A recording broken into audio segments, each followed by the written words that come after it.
right now on Higher Journeys Radio with Alexis Brooks. I had the honor of interviewing someone who I've greatly respected for many years, and that's consciousness researcher Dr. Larry Dossey.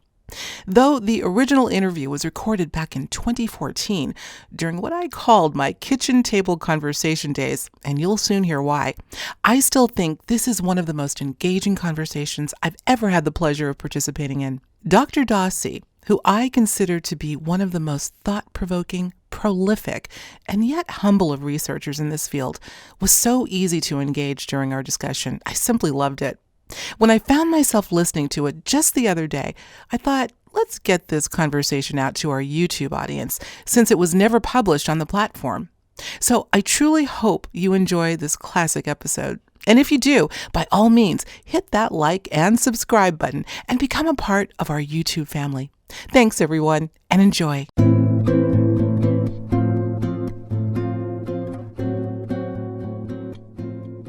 After having a series of personal experiences that prompted an exploration into the true nature of reality and of ourselves, esteemed physician, author, and researcher Dr. Larry Dossey went on a quest to discover what he has now termed the One Mind.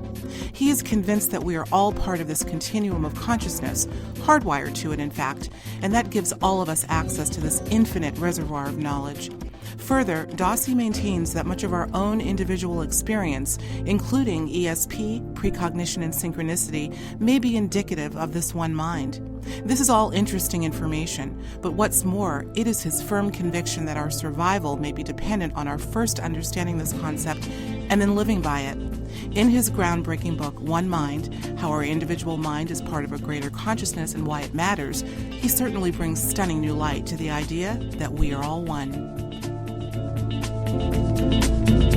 Well, if there is anyone who can make the case for the one mind, Dr. Larry Dossey, it's you. This is the title of your latest book, and it is replete with overwhelming evidence, both anecdotally and scientifically, that we are hardwired to this universal consciousness. Tell me how this book came into being for you. Well, I had a series of what I call one-mind experiences over the years, Alexis, which really influenced my way of looking at consciousness.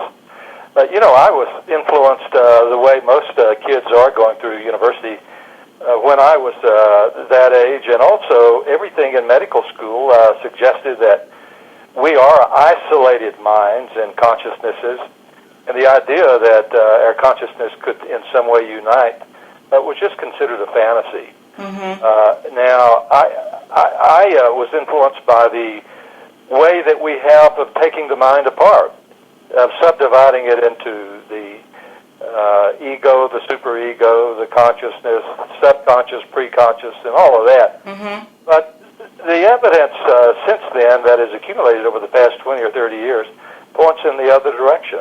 Yeah. It suggests that there really are no boundaries in human consciousness, and if there aren't any boundaries, then this opens us up to a new way of looking at consciousness in which it isn't isolated totally, although it may express itself individually, but it comes together to form what I call the old idea, very ancient idea of the one mind.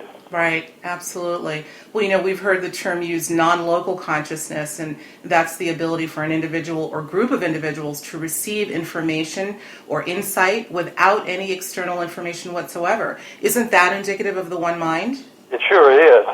As a matter of fact, one of my entry points to this whole idea personally was a series of precognitive dreams that I experienced during my first year as an internal medicine doctor, in which I would dream about events that had yet to happen, which would get played out the next day in really camera-like detail. Yeah. This was vivid evidence for me that the mind does not stay stuck in the present. It probably doesn't stay stuck in my own individual brain, but can reach out and access information that has yet to happen. Yeah, yeah. I know that this is an idea that you have developed on your blog site, particularly with the evidence that the relatives of Whitney Houston had some interesting experiences surrounding her death. That's right, yeah. Well, that I happened upon, I think it was And ironically, synchronistically, you mentioned Whitney Houston. Do you know that this is the 1-year anniversary of her funeral? And today was the day that I saw, 2 years ago, was the day that I saw the program, the memorial program, in which I got that information. It was Sissy Houston that made a very little snippet of information that she believes that she had a premonition of Whitney's passing. Absolutely. Interesting you should bring that up today, 2 years ago today. Darn, I did not realize that. Yeah. The synchronicities continue. It's fascinating. I too feel that, I'm sure that my aptitude toward precognitive dreaming has been, that's really what I have kind of linked myself to. If there was any sort of psychic proclivity that I've had, that was it, and that is it. I have precognitive dreams constantly, and I never cease to be amazed at the wonders of this. I don't think any of us will fully get used to it, but certainly the evidence is there, experientially in particular. So, I think that in addition to the sheer fact that we can know specific things before they happen, probably one of the greatest lessons that those experiences convey to us is that we need to look at consciousness in a different way. I mean, this can be a shocking realization to people who deny in their personal life that any of this is possible. But when you have one of these experiences, it isn't the sort of thing you can easily walk away from. Well, yeah, that's true. And yet, Larry, why do so many people walk away from it? And I have to elaborate on this point a little bit. I just finished the print version of my book, Conscious Musings, and I really addressed that question that, let's face it, most of us, if not all of us, have had some anomalous, what we call paranormal experience. And yet I have talked to so many people that still want to turn their back on it and let it go or call it coincidence. There are a couple of reasons I'd like to emphasize about why that is so. One is just plain old bad learning. Yeah. Most of us have been sort of hypnotized from day one that all of this stuff is just pure fantasy. Any sane, educated person knows that it's impossible. So we get that drummed into us all along our journey, and it takes a little bit of courage to actually stand in the light of those experiences and let them do our thing about us.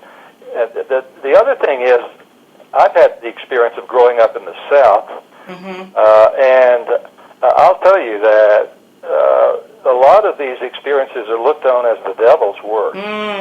Yeah. And, it hasn't been too long, a little over 300 years, before we used to burn people at the stake for having these kinds of visions and precognitions and so on, because it was considered satanic. Yeah. I think we still have a little holdover of that attitude in large segments of our culture. So it really does take some courage for people to stand and honor these sorts of experiences, but they are not rare. The evidence shows that over 3/4 of Americans at some time in their life have what could be called an extrasensory perception type experience. So it's not that these things are rare, it's that we lack the courage to confront them. Right. I would agree with you. Well, you say that during the 20th century, I love the way you put this, you said, we took the mind apart, but you are putting it back together in this great book.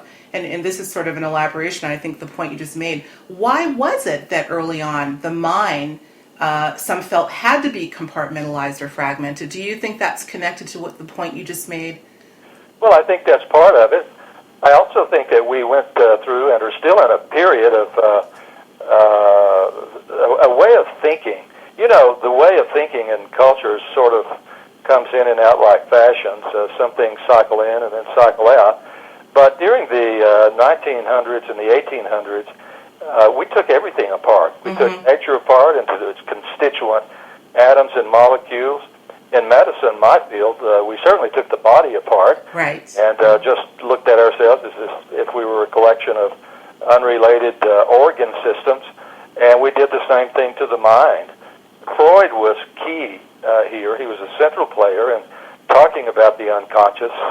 and the preconscious and the subconscious, on and on and on. Mm-hmm. But I don't disagree totally with that point of view. I just think it's incomplete. And because we take that to be all we are, it gives us a false picture Mm-hmm. who we are and what we're capable of. Right. Well, you've said, you believe emphatically that in order to survive on this earth, it will be absolutely necessary for us to understand the unbroken wholeness of consciousness and how we operate within it. Can you elaborate on that? Yes, we're talking survival here. It's necessary for us to understand the one mind. Well, I really do want to emphasize this part of our discussion. We could just regard this idea of the one mind as sort of a philosophical nicety that we could just sort of contemplate at leisure, but it's far more serious than that. We face incredible challenges as a species in terms of all of the ecological challenges that I don't think I need to name for your listening audience. Everybody is aware of global warming, pollution, species loss, on and on and on. And this has largely come about because of the way we choose to live on Earth. We've chosen to emphasize greed and consumerism and selfishness, which is all just forms of isolation, of seeing ourselves pitted against everybody else. That's right. So unless we can figure out how to overcome the greed and selfishness that is part of our modern way of living, I don't think things look very good for us on this planet. And I believe that the one mind idea is powerful enough to overcome and transcend this severe obsession with individualism that we have slid into over the course of a century or two. You know, Alice Walker said that what we love can be saved. And so it comes down to a question of what we love and what we feel united with and connected with. And I think the idea of the one mind can point us in the right direction here. Right. That's a poignant quote by Walker, what we love we can save. Do you think we've lost love for ourselves and each other? Well, I think I think we sort of turned our love inward as a culture. You know, we're infected in our culture these days with this I've got mine sort of philosophy, you know, and you can take care of yourself. We're making war on the social safety nets just as fast as we can. And people are just, they have almost a distaste or even a hatred sometimes for the other. Yeah. You know, poor people are thought of now as absolutely lazy, and it's their fault. They get what they deserve. This is almost a psychosis in our culture. I agree with you. And so what we need is something that is powerful enough that we can feel it in our heart, in our minds, and in our gut, in so deep a way that it can externalize and make difference in how we treat each other. And not just each other, but the sentient life of all the planet should be included in this new attitude that I'm proposing. I think it's time to change. I think it's time to change the golden rule from do unto others as you would have them do unto you to something like be compassionate to others because in some sense they are you. That was my next comment that caught my attention. Be kind to others because in some sense they are you.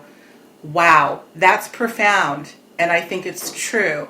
And I think that once we, I don't know, have that aha moment or that epiphany that, oh my gosh, this is me in a sense, we'll shift that paradigm. You know, talk about, I don't have the book in front of me, but talk about, Larry, there was an incident where a gentleman fell onto train tracks and was saved by someone.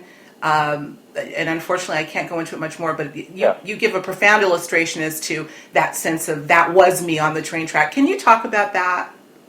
Yeah, well, this happened just a few years ago on a subway platform in New York City, and it involved a 50-year-old black man, construction worker named Wesley Autry. This made headlines overnight. Instantly, he became a national sensation, so much that he was invited to attend the State of the Union message and which happened the next month. But to make a long story short, he was standing on the platform, and he saw a young man, a white man, a student, about 20 years old, fall off the platform and have an epileptic seizure. So he immediately jumps off the platform onto the tracks to try to pull him back up on the platform, and he can't do it. He's too heavy, and he looks around and he sees a subway train coming. So without thinking, Mr. Autry shoved this young man down between the tracks and covered him with his own body. And the driver of the train saw this and tried to stop, but he couldn't until about 5 cars had passed over these two bodies. And it was such a close call that it almost beheaded Mr. Autry. He had grease on his cap after they got him out with this young man from underneath the train. And, of course, this became headline news in the New York media and spread nationally. And the next morning he was on all of the major morning talk shows, and he was the most modest man in the world. When they asked him how he did it, he said, well, I don't think it was anything special. I just did what I thought needed to be done. Yeah. And I really connected with this because it took me back during my time in Vietnam as a battalion surgeon out in the boonies, far beyond anything as fancy as a MASH unit. And there were several instances in my service out in the bush where I had to make a decision instantly about whether I was going to put my life on the line to help some young man in a critical situation. And the story that I describe in the book, and which is still uppermost in my mind, is when a helicopter crashed outside my aid station, and I ran to the crash site, and there were a lot of young soldiers at a distance from this upside-down helicopter because everybody knew it would explode. And without thinking, I rushed into the helicopter and, with the aid of one of my medics, pulled this young pilot to safety. Fortunately, the thing didn't explode. But that was my confrontation with one of these, what I call Autry-like moments, where you have to decide whether or not you're going to risk your life for someone else. Right. And my explanation for this, and the reason I include it in the book, is that I think, as many people have suggested, that at the critical moment, you are allied so totally with the mind of that person in need that you don't make any distinction between yourself and them. So that in a sense, you're not rescuing somebody else, you're actually rescuing yourself.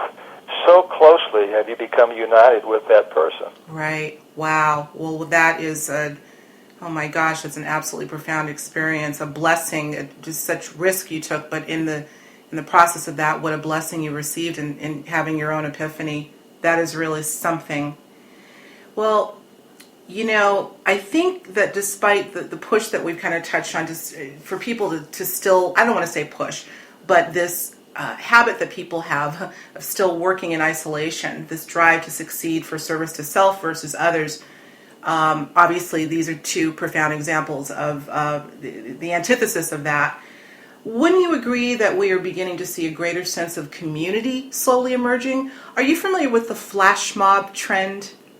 Absolutely. I find that a wonderful, uplifting example. Every time I see one of those events come across YouTube or one of the social media sites, I just feel pretty good about it. Yeah.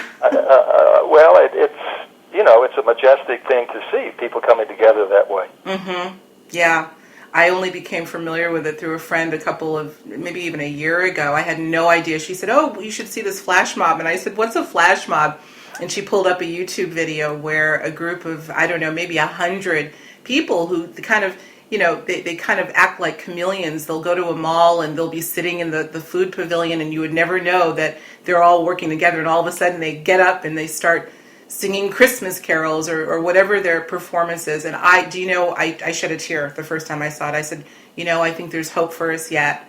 It's really it's a wonderful thing. So I do believe that not all is lost. Wow.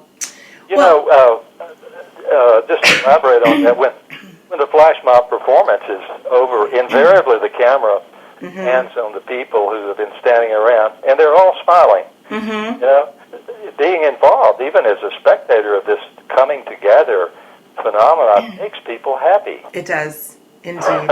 It's a fabulous thing. Well, let's talk about how the one mind operates when it comes to invention and discovery. You know, excuse me, getting over a cold, so I'm a little hoarse here. But I've heard it said, excuse me, that there have been many occasions where two people will invent something or discover some breakthrough at the same time. Then each will fight over who invented what first, when in actuality they both may have discovered it at the same time. Would this be an example from your standpoint of the one mind? Well, it certainly is. You know, there have been some great examples of what are called simultaneous discoveries in the history of science. The most famous one was Charles Darwin and Alfred Russel Wallace, who discovered the principles of evolutionary biology and survival of the fittest at the same time.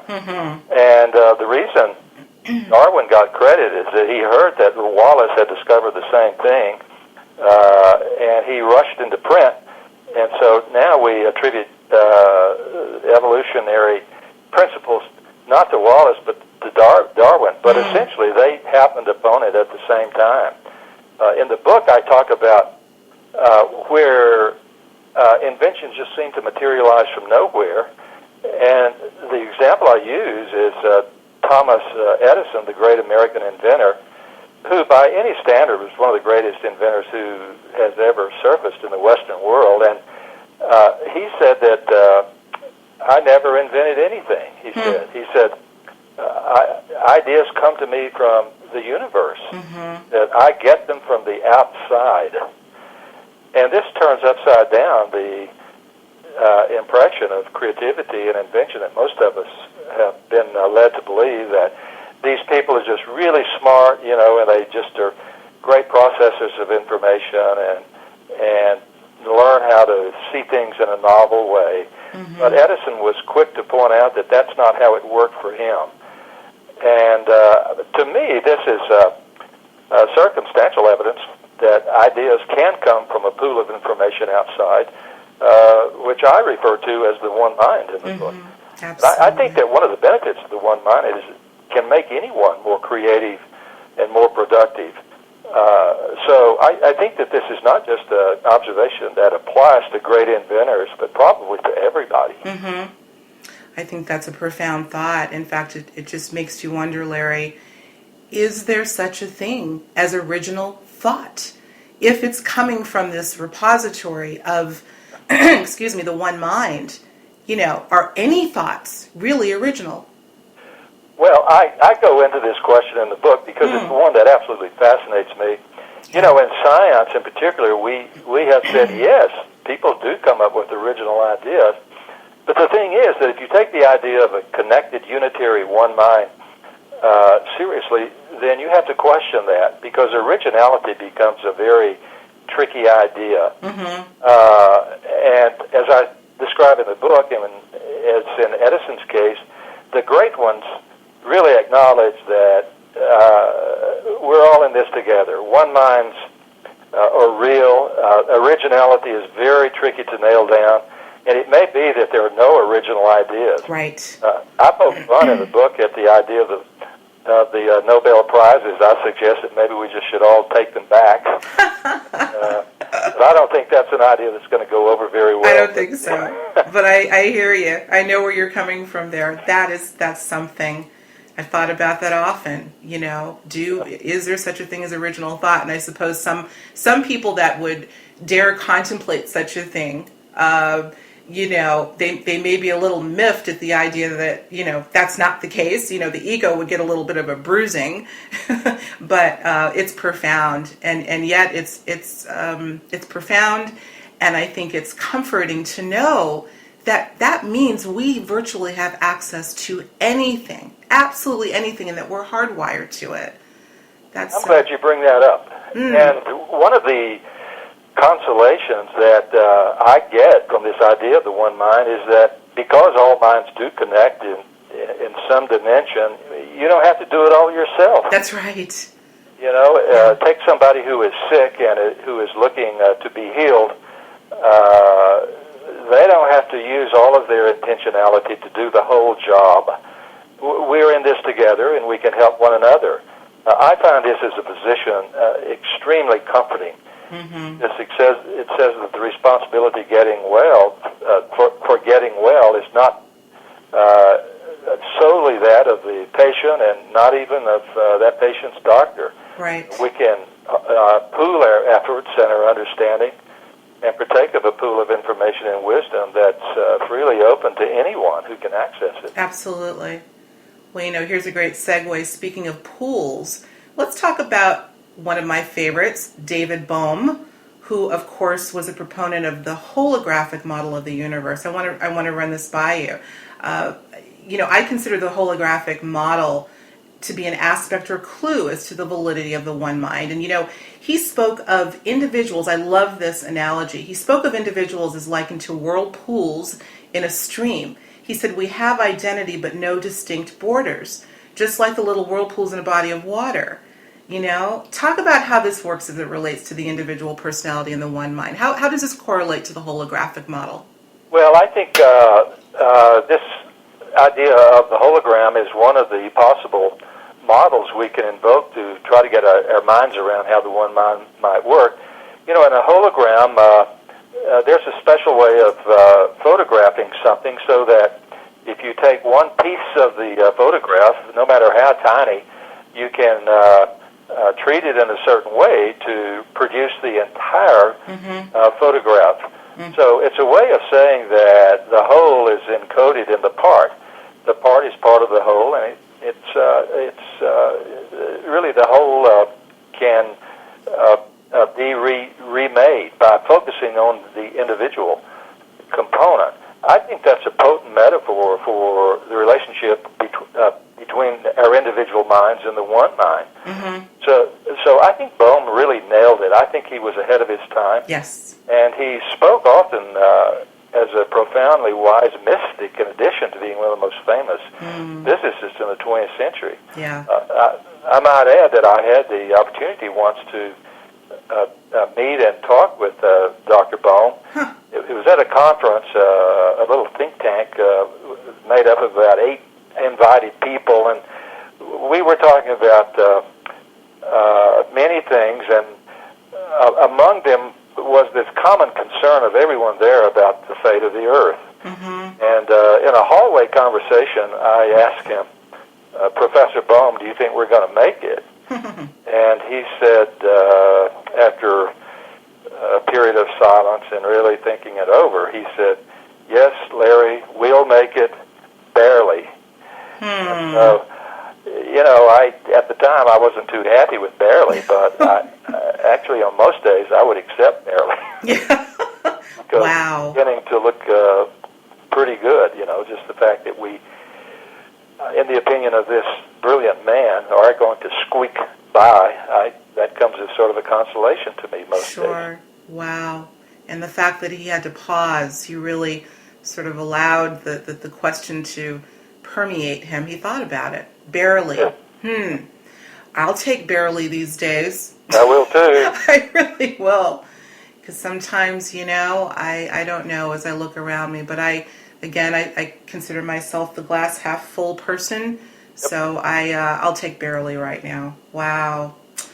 Can you talk about the origins of the one mind concept and how it's connected to what we call the Akashic records, the Akashic?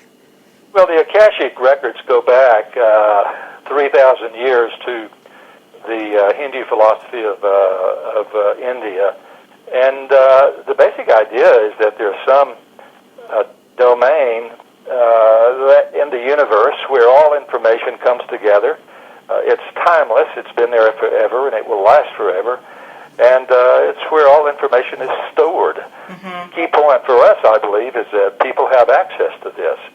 And this is one of the angles that we've been talking about, where great inventors may conceivably derive their key insights. The Akashic records have, through the centuries, been phrased in different ways. there have been other ideas in Eastern thought which amount to pretty much the same thing. And in Zen, the idea of samadhi, and in yoga, the idea of fana, and Sufism, and Christ consciousness in Christianity, all these are terms which basically amount to the same thing. It's the idea that there is a domain of mentality, a psychic reservoir where all information is encoded, which we potentially have access to. So through the ages, certain philosophers equated the Akashic records with the idea of the Almighty, of God, Goddess, and so on. So this is an idea which is culturally embedded in the East, which has also surfaced in Western philosophy. And I think that it's very close to Carl Jung, the great psychologist, idea of the collective unconscious. Absolutely. I agree. And, my term, my favorite term is the one mind, because this sort of brings some of these ideas up to date in terms of the evidence that we can throw at it. And Lord knows there's plenty of evidence these days to support this idea. Plenty of evidence, absolutely.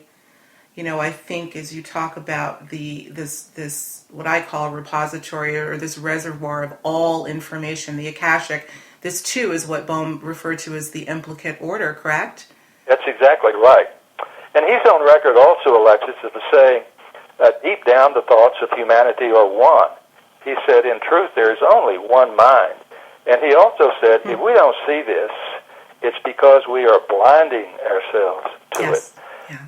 And I'm interested in that line of thinking because it suggests that it isn't hiding from us.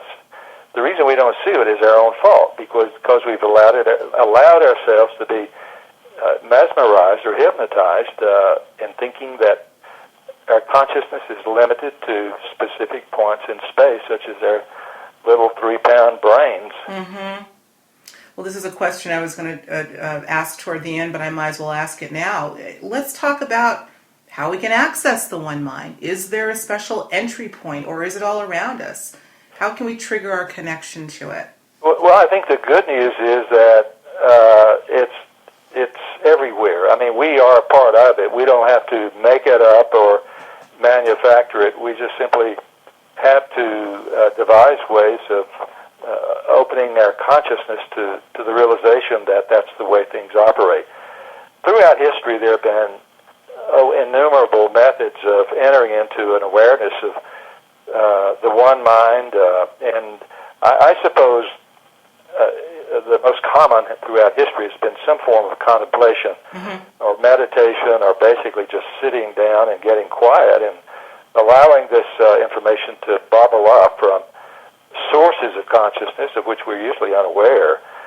But there are ways in which the one mind sort of does us. We don't do it. It arises spontaneously occasionally. We call these moments epiphanies or sudden knowings, and they're quite wonderful when they happen. But usually we need some sort of discipline to bring this about, because most of us are so blinded by custom and cultural hypnosis that we need some sort of help in getting there. Right, no question. But I think that there is a lot of evidence that one mind is trying to make itself known to us. I base this upon, for one thing, the 15 million Americans that now have undergone some sort of near-death experience in their life. And they come away from this experience with the certainty that everything is united, including their minds being connected with all other minds, and there's no hesitation or doubt whatsoever in most of the people who have had this experience.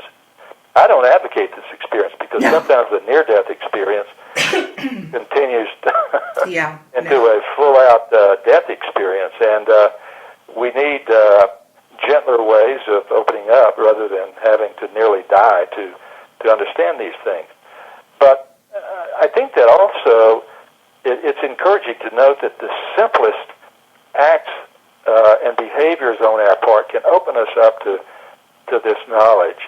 In my own experience, exposure to the beauty of wilderness and absolute wild places has really been hugely helpful sort of thing to do. Every August, my wife and I resort to some area in the Rocky Mountains, and we just camp out and hide out for up to a month. Oh wow! You can get your consciousness altered tremendously if you're isolated up on the Continental Divide, just you and the eagles and the bears. Oh, of course. And but people can find their own methods. Exposure to beauty in the form of listening to music or viewing great art does it for a lot of people. A lot of people find an opening in doing the simplest things, such as gardening or preparing a beautiful meal, or even the most simple things can open up one spontaneously to this awareness. Mm-hmm. What I'm saying is that this is so ordinary. This is the sea in which we swim. And the worst thing is just to make this sort of an impossible task in our imagination and think that this awareness is confined to people like mystics and saints and people who have some sort of special ability to do this sort of stuff. It isn't confined to those sorts of people. I mean, this is available to everybody. Absolutely. Absolutely. I listened to you talk about, the wonder of nature. I'm fortunate enough to live in an area where we've got not lots of acreage, but enough to get lost in the wooded area. And I'm a bird watcher. I'm a gardener. I am a cook. I am a painter. And I relish in those experiences. I know exactly what you're talking about. I love to go out into nature. I don't know if I want to admit this. Maybe I will today as I'm watching the snow fall at a big clip here. I have a favorite tree that I call yin, Y-I-N. There used to be a yang, but yang is gone. And I have developed a relationship with yin. I go out and I talk to yin, and sometimes I'll sit by her and ask her to impart some wisdom. And it may sound, I was telling a friend and that I admitted that I did this, and she chuckled a little bit. And I said, there's something profound in that little exercise that I do. It means a lot to me. Well, I think that suggests that if we open ourselves up to nature, the world will meet us at least halfway. Oh, I love it. And we don't have to do it all ourselves. One of the memorable experiences I had while writing this book was when I was crafting the chapter on the connection between the mind of humans and animals. Mm-hmm. Coyotes began to gather outside my study window and look in at me while I was writing this. Oh, you're kidding. And they've never behaved like this before. We have lived here for over 20 years, and they're normally shy creatures, and they've never come and looked at me while I was writing, let alone writing about the connection between humans and animals. So just to say that nature can respond to us if we open ourselves up and permit it to happen. Oh, wow. Oh, wow. I can't wait to hear you say that again when we play this back. That, Larry, is something. If that is not evidence enough that we are all connected, that is amazing. That's never happened to you before? Nope. Nope, never has. And wow. Yeah. I was sort of blown away also, but that was only part of it. Also, there was one day, a cold, snowy day here in Santa Fe, when a beautiful, breathtakingly beautiful bobcat came and looked in the window and just plopped down for over an hour and groomed himself and glanced at me every once in a while and finally seemed satisfied and got up and ambled off. So, it's been kind of a zoo. It sounds like it. And I mean, we're not talking squirrels and rabbits. We're talking major wildlife here. But isn't that powerful? Isn't that powerful? Well, the first incident that you talked about of the coyotes, that as you were writing the chapter on animals and communicating with animals, that to me is what we call synchronicity, for one thing. That is just powerful. I love it. I hope we can talk again offline and I can share a few animal stories similar with you. I think that's powerful. But let's continue on our path here. As we wind down, we've got about 20 minutes left, but you've written how many books now, Larry? 12 or what? Well, this is number 12. This is number 12. God bless you. It seems to me that you have been making the case for the one mind probably since book one. I look at the power of premonitions and healing words. All of these things, to me, you were building the case for what culminated in this book, where you really just got to the point. Don't you think all of these things are indicative of the one mind? We're talking about precognition. We're talking about the power of prayer at a distance. Yes? I've been toying with this idea, sometimes without realizing it fully, for 30 years. I introduced the term non-local mind in 1987 in a book called Recovering the Soul. It was the first time that term had ever been used in the written English language, so far as I can determine. And everything has sort of flowed from those early realizations, but I continue to be astonished by the empirical evidence that continues to surface that shows that, look, this idea is one that can be defended by hard science now. That was not the case when I first began to toy with this idea, but it certainly is the case now. We are fully justified in using science and non-local consciousness in the same paragraph now. Really? And so the scene within science and medicine, my field, has changed tremendously over the past 30 years. And I just have to say I'm humbled to have been a part of that conversation. Well, you've really set a precedent, for sure. Well, let's get into the skeptics' view, because unfortunately we still have enough of them. Let's get into their view, or lack thereof, I should say, when it comes to this concept of one mind. What's going on here? There seems to still be an ongoing debate, at best, among some mainstream scientists, and the other end of the spectrum, you've got this vehement refusal to allow consciousness to exist outside of the brain. Still, you've said you're seeing these views become more open or accepting in your experience, but we still have a long way to go, right? How do we convince the skeptic? Well, I think we have to keep singing our song, and by that I mean putting pieces of evidence on the table, and at some point the evidence becomes so overwhelming in favor of this view of consciousness that the paradigm flips, as it has done often in other areas of science. But you're right, there is a very vocal contingent within science that just think these ideas are absolute nonsense. And they base this idea on assumptions that are totally unproved. They are confident that somehow, don't ask how because they don't know how, but they say that consciousness is produced by the brain. This is just I call it a faith-based neuromythology. It has no evidence in favor of it, but this is the dogma that most so-called skeptics adhere to. But here's the thing. Surveys show, even today, that this idea that most legitimate scientists are opposed to this idea are just flat out wrong. There's been one survey that shows that the majority of academic scientists believe that extrasensory perception, or ESP, or psi, or whatever we want to call it, has already been proved beyond doubt, or that the evidence is strongly in its favor. So this idea that the skeptics propagate, that all good scientists don't believe this stuff, is just nonsense. And it's an idea, it's a lie that just gets recycled and peddled year after year. And they intimidate a lot of other scientists who are just afraid to speak their mind about this. What we need to do, and are in the process of doing, is to advocate for the evidence that already exists. And I can tell you how this is going to turn out, Alexis. We're going to win this war. I was going to ask you. And the reason we are is because we have the proof and the evidence on our side.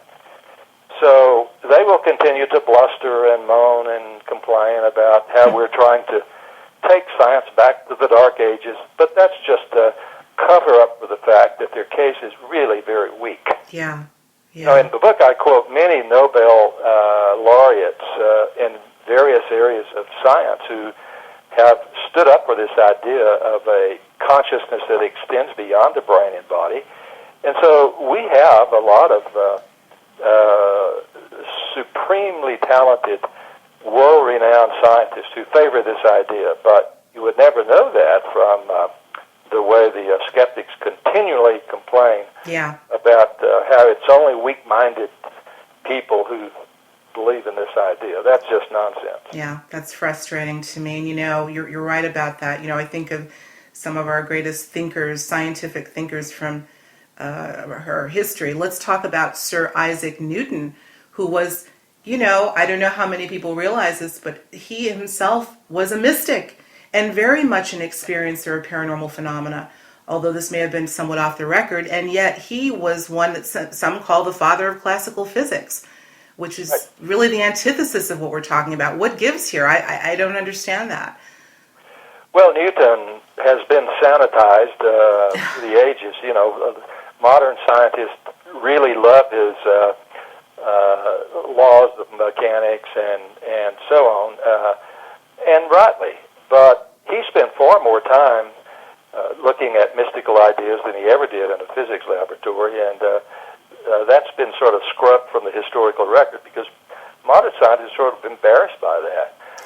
The scientists, modern physicists that I emphasize in the book and devote a whole chapter to is Erwin Schrödinger, the physicist who came up with the Schrödinger wave equations, which lie at the heart of quantum physics.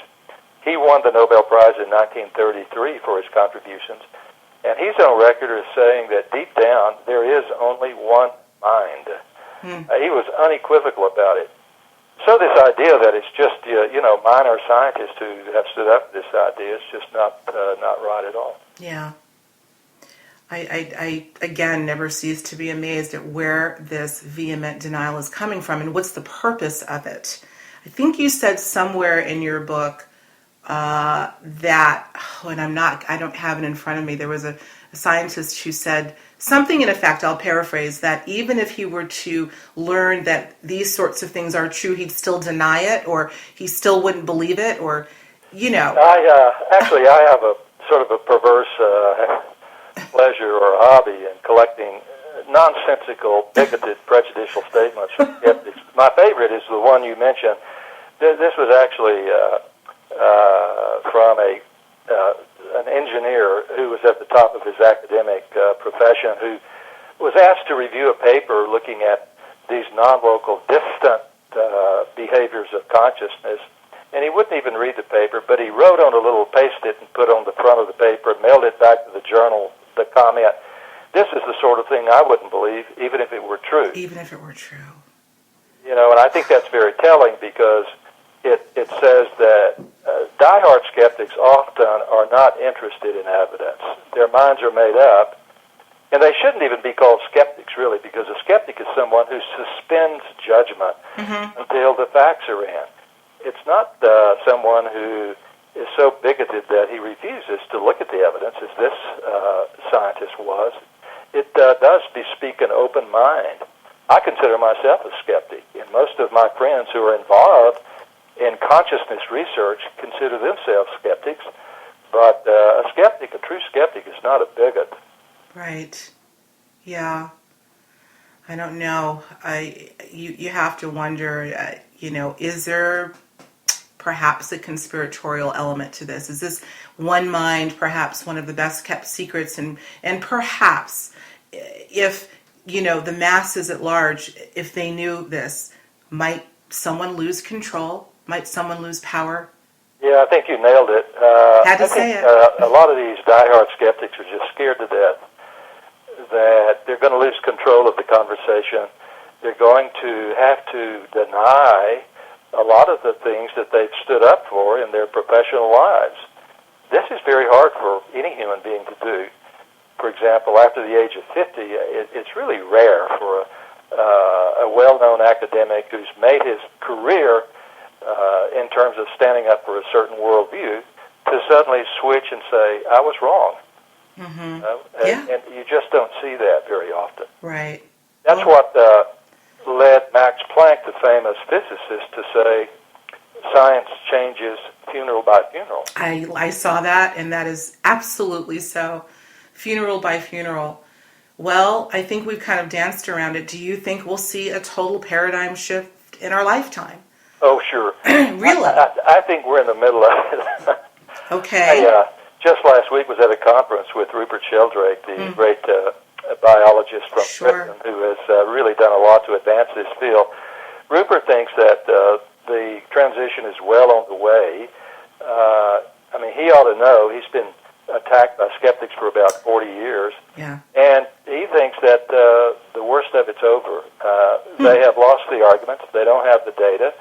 And I'm encouraged by his view because he is in a position to be well informed about this. Right. And as much criticism as he's taken, certainly he could think the worst of, Right. But no, that's very encouraging. That's very encouraging. Things are changing. We just have to get this information, and that's why I so encourage everyone to get this book, One Mind, How Our Individual Mind is Part of a Greater Consciousness and Why It Matters. This is vital reading, everybody. Turn off reality TV and open the real story about what's happening here. I think that is something. Anything else you're working on? I mean, when's number 13 coming out, Larry? Well, it's tricky. It's number 13, so I have to be really careful about this. I know. Well, maybe we can just skip to 14. I'm working on number 13, but, they say if you talk about it before it's pretty much done, it kind of can hex it or cast a spell on it. So I guess I better keep that one close. Okay, yeah. Fair enough. Absolutely. Well, I certainly hope to have an opportunity to speak with you about that when it's done. I know it'll be fantastic. You've just been such a blessing to so many. I'm so honored to speak with you today. We've been in touch on email, I think, for about 2 years. We share several mutual friends, and it finally we've come together, and I'm just so honored to speak with you. You've just been what I like to say, so necessary for us in our evolution. So God bless you, Larry Dossey, for your relentless pursuit of truth and your endless commitment to sharing it with the world. Thank you. Thank you, Alexis.